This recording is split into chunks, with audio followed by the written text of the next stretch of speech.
नमस्कार, मी अक्षय पुन्हा एकदा तुम्हा सर्वांचं एडियन बातमीपत्रात मनपूर्वक स्वागत करतोय। आज दिवसभरात घडलेल्या संपूर्ण घटनांचा आढावा आपल्याला घ्यायचाच आहे, परंतु त्या अगोदर नजर टाकूया आज दिवसभरात घडलेल्या काही महत्त्वाच्या आणि ठळक घडामोडींवरती। श्री कृष्णेश्वराच्या दर्शनासाठी श्रावणातील पहिल्याच सोमवारी भाविकांची मोठी गर्दी। हर हर महादेवाचा गजर करत भाविकांची श्रावणी सोमवारी भाविकांची वेरूळमध्ये मांदी आली। तर जरांगे हे खोके घेतील आणि आंदोलनासाठी मुंबईत जाणारच नाहीत। आरोग्याचा बहाणा करून गॅलेक्सी हॉस्पिटलमध्ये ऍडमिट होतील ओबीसी आंदोलक नवनाथ वाघमारे यांचा आरोप। आता बघूया सविस्तर बातम्या। खुलताबाद तालुक्यातील वेरूळ येथील 12वे ज्योतिर्लिंग श्री कृष्णेश्वराच्या दर्शनासाठी श्रावणातील पहिल्या सोमवारी भाविकांनी मोठी गर्दी केली। हर हर महादेव कृष्णेश्वर भगवान की जयचा गजर मंदिर परिसरात सुरू होता। पोलीस प्रशासनाच्या वतीने चोख पोलीस बंदोबस्त तैनात करण्यात आला असून वरिष्ठ पोलीस अधिकारी सदर ठिकाणी स्वतः लक्ष देत असल्याचं दिसून आलंय। खुलताबाद तालुक्यातील वेरूळ येथील 12वे ज्योतिर्लिंग श्री कृष्णेश्वराच्या दर्शनासाठी श्रावणातील पहिल्याच सोमवारी भाविकांनी मोठी गर्दी केली। हर हर महादेव कृष्णेश्वर भगवान की जयचा गजर मंदिर परिसरात सुरू होता। यंदा तहसील प्रशासन, पोलीस व मंदिर देवस्थान विश्वस्त समितीच्या नवनिर्वाचित अध्यक्ष विकी दांडगे, उपाध्यक्ष योगेश टोपरे, राजेंद्र कोशिके, मिलिंद शिवाळे, दीपक अग्निहोत्री, मंगेश पैठणकर या विश्वस्त मंडळी दिवसभर परिश्रम घेताना दिसत होते। मंदिर परिसरात लक्षात ठेवून होते। दर्शनाची व्यवस्था चोख ठेवली होती। मंदिराच्या उत्तरेकडील नवीन दरवाजा बाहेर जाण्यासाठी अधिक प्रशस्त करण्यात आल्याने भाविकांचं दर्शन व्यवस्थित होत होतं। वेरूळ श्रावण सोमवार निमित्त छत्रपती संभाजीनगरहून शहर बससेवा पहाटेपासूनच सुरू होती। वेरूळ येथील कृष्णेश्वर मंदिरात ज्योतिर्लिंगावरती दही, दूध, पाणी, बेल व शिवमूठ तांदूळ अर्पण करून महिला भाविक मनोभावे पूजन करत होत्या। त्यामुळे परिसरातील दुकानांमधून पूजेच्या साहित्याची विक्री मोठ्या प्रमाणात झाली। दर्शनासाठी आलेल्या भाविक भक्तांना फराळ म्हणून केळी, साबुदाणा, खिचडीचं वाटप करण्यात आलं। यावेळी दर्शन रांग व्यवस्थित राहावी म्हणून खासगी सुरक्षा रक्षकांसह मोठा पोलीस बंदोबस्त ठेवण्यात आला होता। तर पोलीस प्रशासनाच्या वतीने चोख पोलीस बंदोबस्त तैनात करण्यात आला असून वरिष्ठ पोलीस अधिकारी सदर ठिकाणी स्वतः लक्ष देत असल्याचं दिसून आलंय। एडियनसाठी तालुका प्रतिनिधी हुसेन पटेल, खुलताबाद। आज कृष्णेश्वर मंदिर खुलताबाद में सावन का पहला सोमवार के अनुसंधाने यहाँ पर बंदोबस्त पुलिस का तैनात है। छत्रपति संभाजीनगर ग्रामीण पुलिस दल की तरफ 12-12 तास की शिफ्ट में हमारे 100 से ज़्यादा कर्मचारी, अधिकारी और होमगार्ड का पथक अलग अलग तालुका से यहाँ पर बंदोबस्त के लिए तैनात है। बाकी सभी डिपार्टमेंट के साथ हमारा कोऑर्डिनेशन अच्छा है और हमने एंट्री एग्जिट सारे पॉइंट्स डिवाइड किए हुए हैं, जिसके कारण किसी भी तरह का स्टैम्पीड का सिचुएशन अवॉइड हो, ऐसे हमारी कोशिश है। एट द सेम टाइम हमने पार्किंग के लिए भी अच्छे स्पॉट्स, बड़े स्पॉट्स चुने हैं और पार्किंग की हम ऐसे इंश्योर कर रहे हैं ताकि किसी जगह पर बहुत ज़्यादा गाड़ियाँ जो हैं वो एक टाइम पर नहीं आए। उसके कारण ये होगा कि ट्रैफिक जैम उस एरिया में अवॉइड हो सकता है। बाकी हम लोगों के लोग प्लेन क्लोथ्स में भी बंदोबस्त एरिया में पूरी तरह तैनात हैं, जिससे कि कोई भी सिचुएशन चोरी की हम अवॉइड कर सकें। नागरिक और जितने भी हमारे पिलग्रिम हैं उनसे हमारी इतनी रिक्वेस्ट रहेगी कि किसी भी तरह का जो भी अफवाह है उस पर विश्वास नहीं करें। आज रात्री 12पासून भाविकांनी रांगा लावल्या होत्या। भाविकांमध्ये प्रचंड उत्साह होता। श्रावण महिन्याचा पहिला सोमवार असल्यामुळे या सर्व भाविकांमध्ये प्रचंड असा उत्साह पाहायला मिळाला। शनिवार रविवार तर गर्दी होतेच, पण खरं कृष्णेश्वरासाठी येणारी ही आजचे जे आहेत लोक हे खरे भाविक आहेत। इतर सुट्टीच्या दिवशी येणारे हे आहेतच, पण विशेषतः श्रावणामध्ये आपलं स्वतःचं सगळं कामधंदे सोडून कृष्णेश्वरासाठी येणारे भाविक आमच्यासाठी स्वागतार्ह आहेत। आणि एडियन न्यूजच्या चॅनल माध्यमातून मी त्या सर्व भाविक भक्तांचं हार्दिक स्वागत करतो। आणि यावर्षी मंदिर प्रशासनाने बऱ्याच अशा सुविधा भाविकांसाठी उपलब्ध करून दिलेल्या आहेत। ते माझे सहकारी कृष्णेश्वर मंदिर देवस्थान ट्रस्टचे अध्यक्ष माननीय कुणालजी दांडगे हे आपल्याशी बोलतील। भाविकांसाठी मंदिर पार्किंगपासून ते गावापर्यंत सुसज्ज अशी बॅरिकेटिंगची व्यवस्था केलेली आहे. भाविकांना स्वच्छ व शुद्ध पिण्याच्या पाण्याची व्यवस्था केलेली आहे. बाहेरील संभाजीनगरमधील काही NGOज मार्फत भाविकांना फराळाची, मोफत केळी वाटपाची ही एक्झिट गेटला व्यवस्था केलेली आहे. काही अनावधानाने काही अपघात होऊ नये झाल्यास त्याचा त्वरित उपचार मिळण्यासाठी आपण एक आपला दवाखाना येथे मंजूर केलेला आहे मंदिर परिसरामध्ये. अजूनही 2 NGOज तर्फे इथे कॅम्पेन चालवली जाते की तात्काळ भाविकांना वैद्यकीय सेवा भेटावा यासाठी त्या NGO काम करत असतात.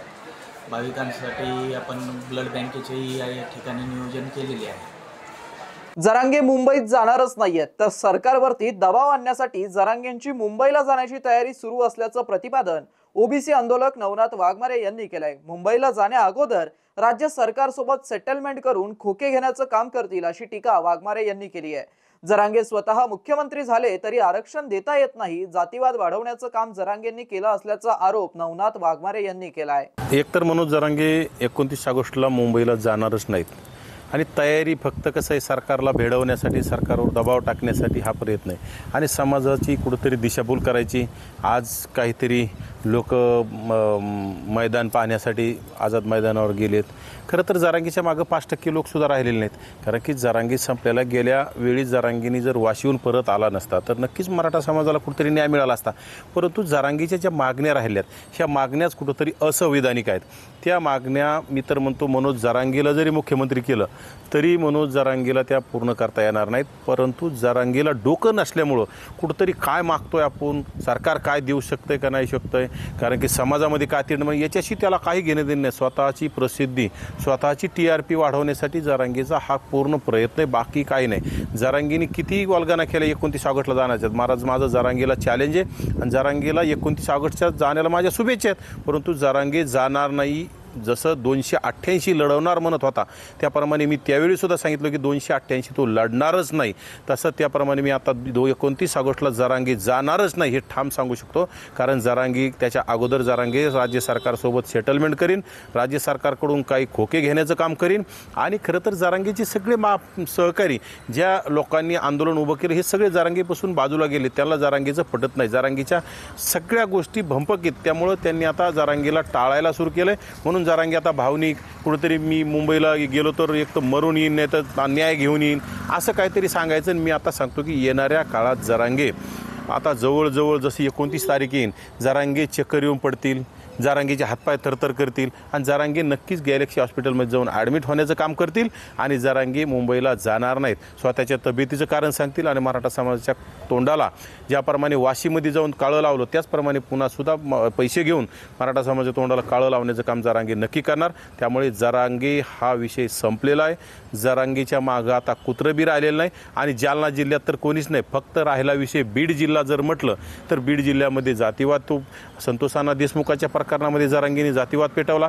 संतोष अण्णा देशमुखांना न्याय मिळाला पाहिजे हा प्रश्न वेगळा, परंतु यांना याच्यामध्ये प्रसिद्धी कशी मिळवता येईल याचा त्यांनी स्टंट केला आणि तेथील काही लोकप्रतिनिधी यांना तिथं कोणी कुत्रं विचारत नाही म्हणून जरांगीच्या भोवताली मिरून यांनी कुठेतरी जातीवाद वाढवण्याचं काम केलं.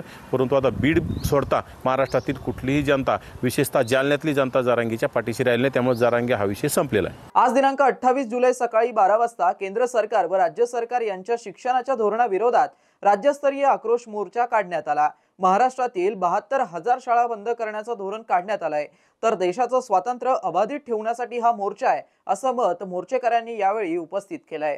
या सरकारने या ठिकाणी उत्तर प्रदेशमध्ये जवळजवळ 5,000 शाळा या ठिकाणी बंद केलेल्या आहेत.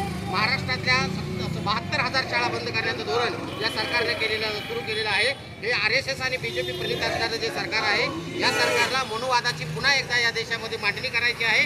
तशा प्रकारचं राष्ट्र बनवायचं आहे. हिंदू राष्ट्राच्या नावाखाली या देशामध्ये मनोवाद या ठिकाणी भक्कम करून बहुजन समाजाचं जे स्वातंत्र्य आहे, आमच्या महापुरुषांनी मोठ्या कष्टात जे स्वातंत्र्य आहे, या स्वातंत्र्याला या ठिकाणी सुरक्षित ठेवण्यासाठी, बहुजन समाजाच्या हक्क अधिकाराचं रक्षण करण्यासाठी माननीय वामन मेश्राम यांच्या नेतृत्वाखाली असणारा जो विद्यार्थी मोर्चा आहे, या विद्यार्थी मोर्चानं महाराष्ट्रातल्या आणि देशातल्या शाळा बंद करू नयेत आणि शिक्षणाचा दर्जा सुधारावा, शाळेचा दर्जा सुधारावा आणि आमच्या देशाचं जे भविष्य वर्गामध्ये बसलेलं आहे, या वर्गातल्या भविष्याला या ठिकाणी सुरक्षित ठेवण्याचं काम केलं पाहिजे. गणपती उत्सवासाठी 500 कोटी रुपयाचा निधी उपलब्ध करणारं सरकार आणि कुंभमेळ्यासाठी हजारो कोटी रुपयाचा खर्च उभा करणारं सरकार आमच्या बहुजन समाजातल्या मुलांना कावडी बनवू इच्छितं. आमच्या देशातल्या सगळ्या बहुजन मुलांना नागडे साधू बनवण्याचं काम आणि बेरोजगार करण्याचं काम या ठिकाणी आमच्या सरकारनं शासन धोरणातून आखलेलं असल्यामुळं विद्यार्थी मोर्चाच्या वतीनं औरंगाबादमध्ये हा लॉंग मार्च जो आहे रॅली जी आहे विद्यार्थ्यांची ती रॅली या ठिकाणी मोठ्या प्रमाणामध्ये निघालेली आहे.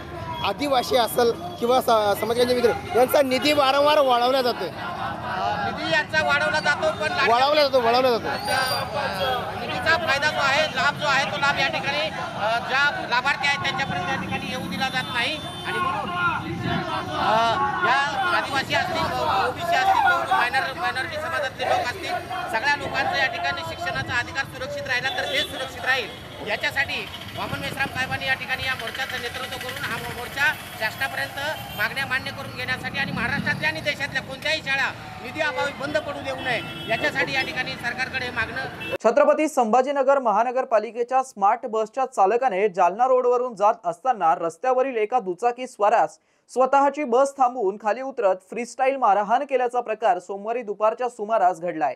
दुचाकी स्वारास मारहाण केल्यानंतर सदर दुचाकी स्वाराने याबाबतची तक्रार प्रशासनाकडे सुद्धा केली आहे. महानगरपालिकेच्या स्मार्ट सिटी बस चालकांची अरेरावी दिवसेंदिवस वाढत चालली असल्याचं दिसून येत आहे. काही महिन्यांपूर्वी बिडकीन फुलंब्री या मार्गावर चालणाऱ्या बसचा वाहक दारूच्या नशेत असल्याचा प्रकार दिसून आला होता.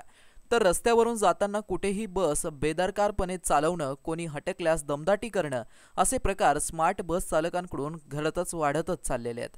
अशीच एक घटना सोमवारी 28 जुलै रोजी दुपारी 2:40 सुमारास जालना रोडवरील आकाशवाणी समोरील रस्त्यावर घडली आहे.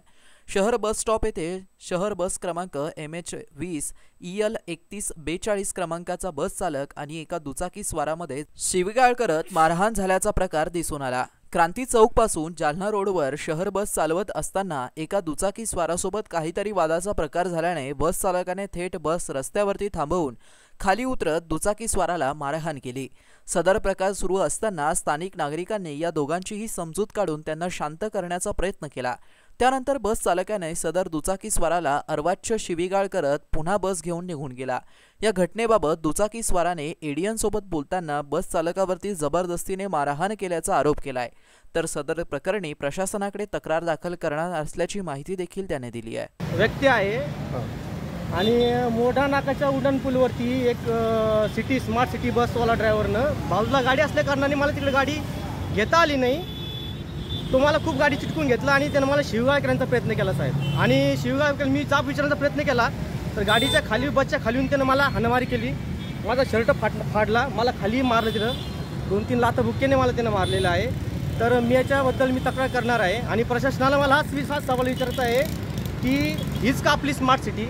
इकडे सर्वसामान्यांना गाडी रस्त्यावरती चालता येत नाही आणि हा माजुडापणा आहे बस ड्रायव्हरवाल्यांचा, स्मार्ट सिटीवर चालवण्याचा. हा कुठेतरी थांबला पाहिजे. आज मी याच्याबद्दल आवाज उठवणार आहे. मी थांबणार नाही इथे. तुमचं नाव काय? माझं नाव प्रदीप दिलीप गजांस. काय करतो तुम्ही? मी एक शाळेवरती सध्या शिक्षण सेवका म्हणून मी काम करतोय.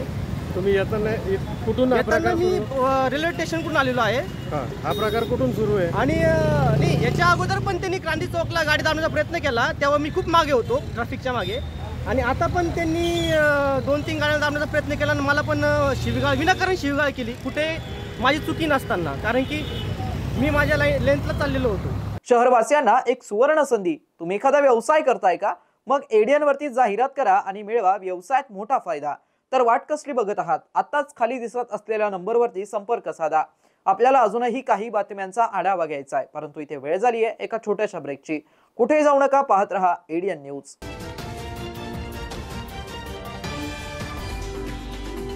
तब्बल 100 वर्षांपासून यशस्वी विद्यार्थी घडवणारे मराठवाड्यातील पहिले महाविद्यालय असलेले शासकीय ज्ञानविज्ञान महाविद्यालय छत्रपती संभाजीनगर या महाविद्यालयात नव्या शैक्षणिक वर्षात अर्थात 2025 आणि 26 मध्ये प्रवेश घेण्याची पुन्हा सुवर्ण संधी. BA, BSc आणि MA साठी प्रवेश खुले आहेत. BA मध्ये निवडा तुमच्या आवडीचे विषय. भाषा विषयाबरोबरच इतिहास, मानसशास्त्र, समाजशास्त्र आणि बरंच काही. मराठी आणि इंग्रजी माध्यमांसाठी स्वतंत्र वर्ग. BSc मध्ये botany, chemistry, zoology, microbiology, computer science सारखे आधुनिक विषय. MA साठी खास अभ्यासक्रम, भूगोल, ग्रहविज्ञान आणि संगीत. शिक्षणाची उत्तम व्यवस्था, कमी खर्चात मुला-मुलींसाठी महाविद्यालयाची प्रशस्त इमारत, स्वतंत्र ग्रंथालय, वाचनालय, अभ्यासिका, मुलींसाठी लेडीज रूम, प्रयोगशाळा, वसतिगृह आदींची व्यवस्था. NEP 2020 ची अंमलबजावणी. MPSC, UPSC पूर्व प्रशिक्षणाची खास सुविधा.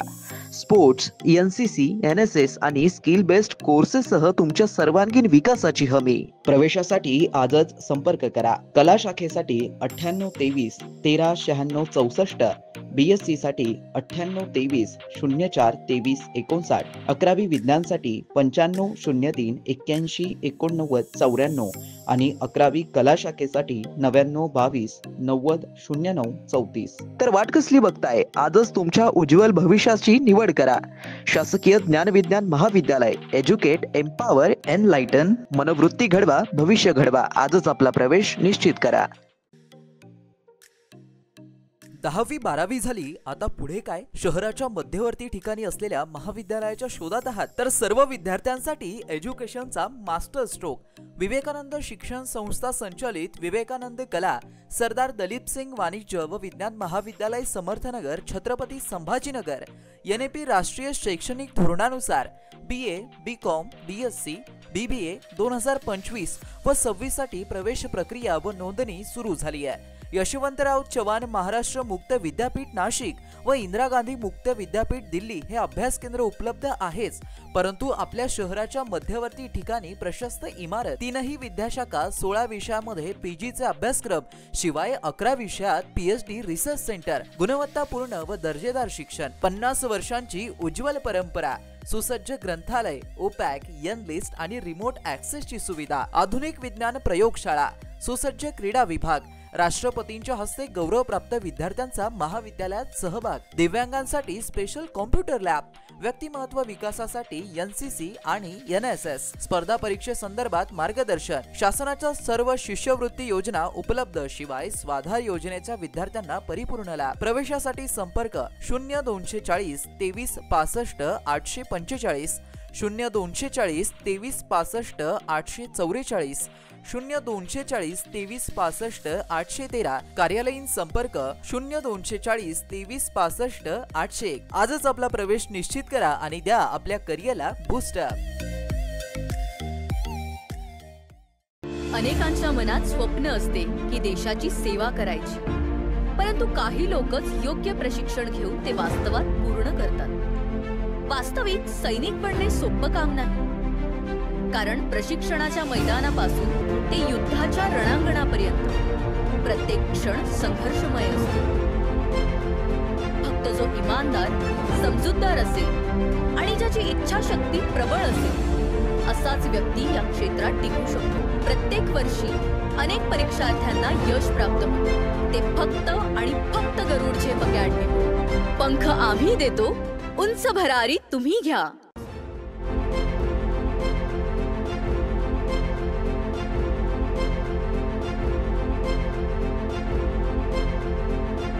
शिक्षण असो किंवा नोकरी, कुठल्याही कामानिमित्त छत्रपती संभाजीनगर येथे येत असाल तर तुमच्या घरगुती जेवणाची चिंता आता मिटली.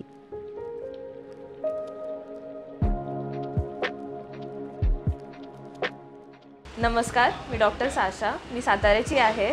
मी इथे गव्हर्नमेंट मेडिकल कॉलेज संभाजीनगर इथे MBBS शिकायला आले होते 5 वर्षापूर्वी. आता मी इथे 3 वर्ष झालं मेसमध्ये आहे. रुचिरा स्वयंपाकघर हे माझ्या आवडीची मेस झालेली आहे. MBBS संपलं, इंटर्नशिप संपली, आता मी इथे जॉब करते, पण माझी मेस कॉन्स्टंट आहे. घरासारखं जेवण मिळतं इथे.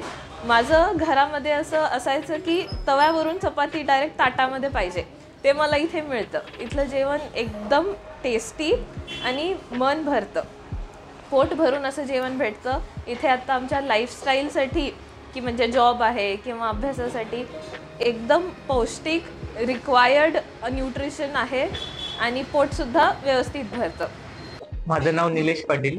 मी थर्ड इयर MBBS स्टुडंट घाटीला शिकतो. मी 1 वर्षापासून रुचिरा स्वयंपाकघरात जेवायला येत आहे. दुसऱ्या शहरात गेल्यावर आपल्याला सर्वात पहिले खाण्याचा खूप मोठा प्रश्न पडत असतो, तर ती ही उणीव इथं भरून काढली रुचिरा स्वयंपाकघराने. घरच्या सारखंच खूप रुचकर आणि मजेदार जेवण इथं भेटतं. मैं असल में रुचिरा स्वयंपाकघर से लगभग 3 साल से जुड़ा हुआ हूँ। मैं बिजनेसमैन हूँ, मेरा नाम शेख फारूक अहमद है और यहाँ मैं लगभग डेली आता हूँ। दोपहर में भी ज़्यादा मेरा खाना यहीं होता है। इसका बेसिक रीज़न ये है कि इस स्वयंपाकघर में हाइजीन फूड मिलता है, बहुत ज़्यादा साफ़ सफाई है और हाइजीन एनवायरनमेंट है, ये एक इसका रीज़न है। दूसरा ये कि यहाँ पर जैसे आम तौर पर रेस्टोरेंट्स में गरम मसाले डालकर टेस्ट चेंज किया जाता है, वो ना होते हुए ये एक घर जैसा साधारण खाना जो हम खाते हैं, जिसकी वजह से हमारा पेट जो है ख़राब नहीं होता है या हमारे को हेडेक नहीं होता है, ये सारी चीज़ें इसमें मुझे जो है भली भांति जो है यहाँ पाई जाती है। तीसरा ये है कि एक रीज़नेबल प्राइस है, स्पेस अच्छा है, एनवायरनमेंट अच्छा है, इनका कुकिंग का स्टाइल अच्छा है और हाइजीन है।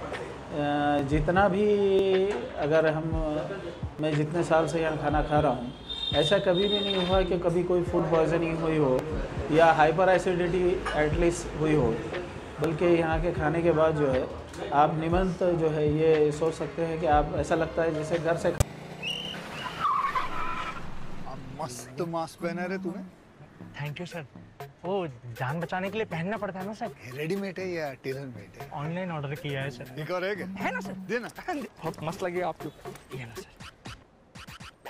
सर ना भाई, जान बचाने के लिए बाइक चलाते वक्त सिर्फ खोपड़े पे मास्क पहनेगा तो खोपड़े को कौन बचाएगा? समझ गया सर। हेलमेट ऑनलाइन ऑर्डर कर, वरना हमेशा के लिए ऑफलाइन हो सकता है। Okay sir. ये ले। सलाम। ये भी ऑनलाइन भर दे। हेलमेट पहने, ट्रैफिक नियमों का पालन करे, जिंदगी के सफर को सुरक्षित रखे।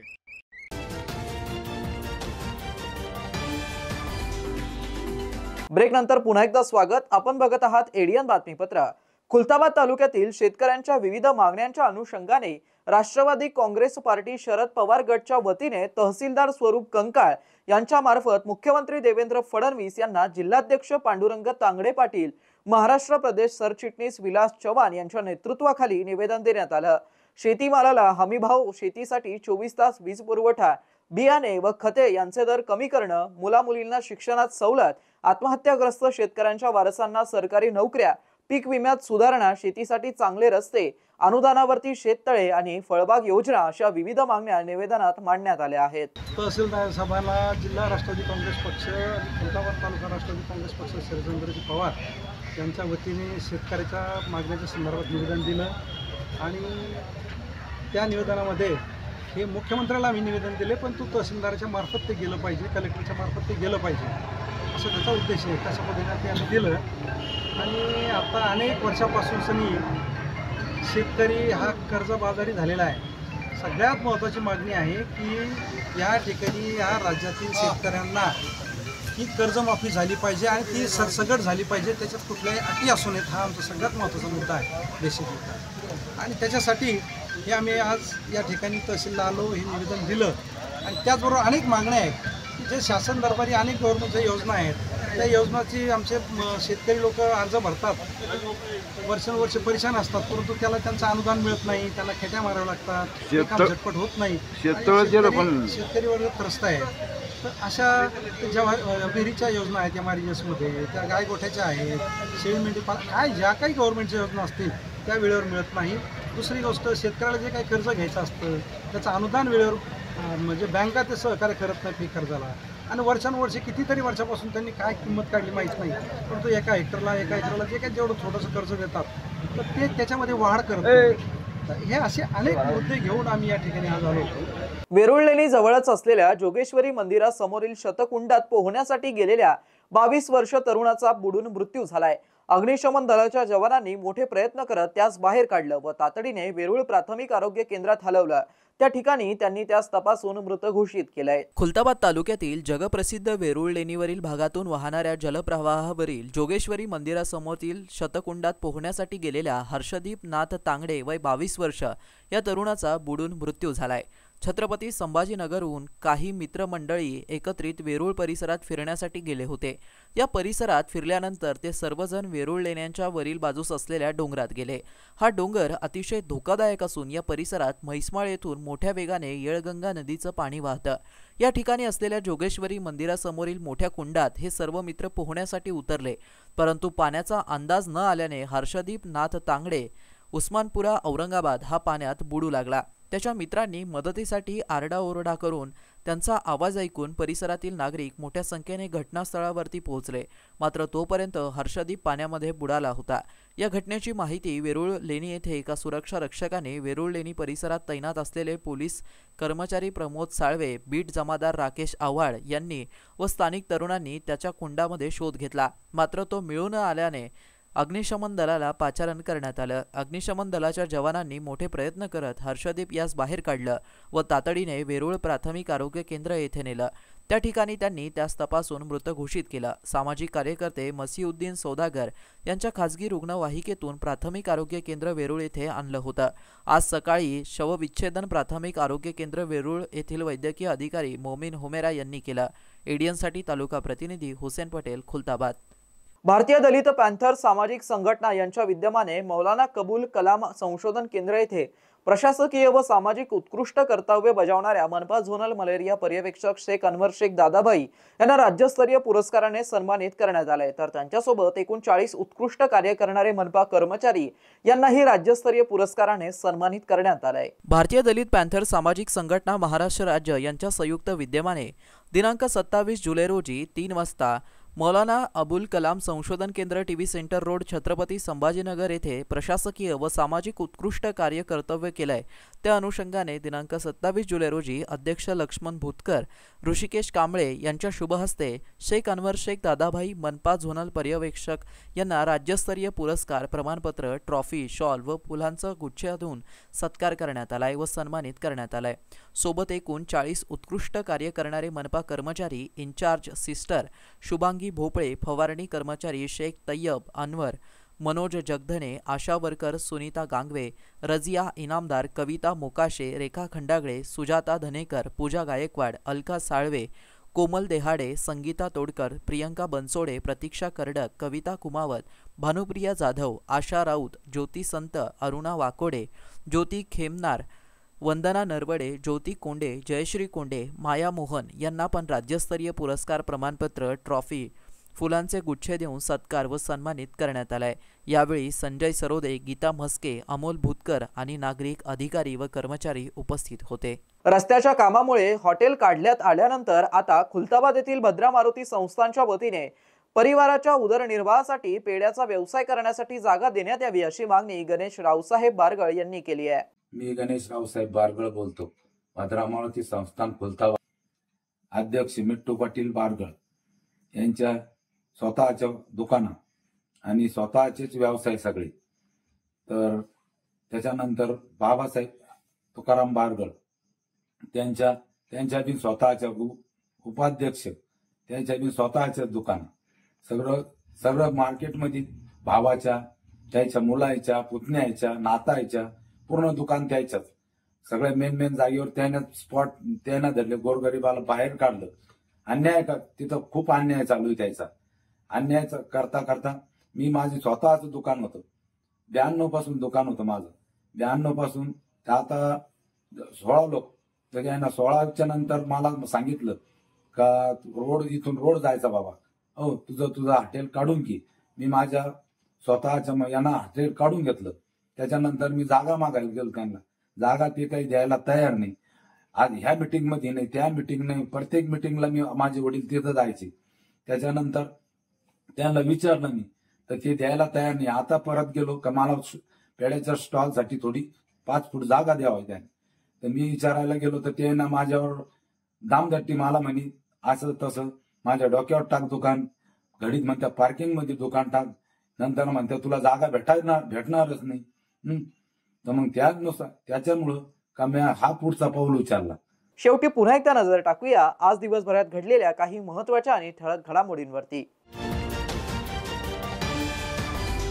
श्री कृष्णेश्वराच्या दर्शनासाठी श्रावणातील पहिल्याच सोमवारी भाविकांची मोठी गर्दी. हर हर महादेवाचा गजर करत भाविकांची श्रावणी सोमवारी भाविकांची वेरूळमध्ये मांदियाळी.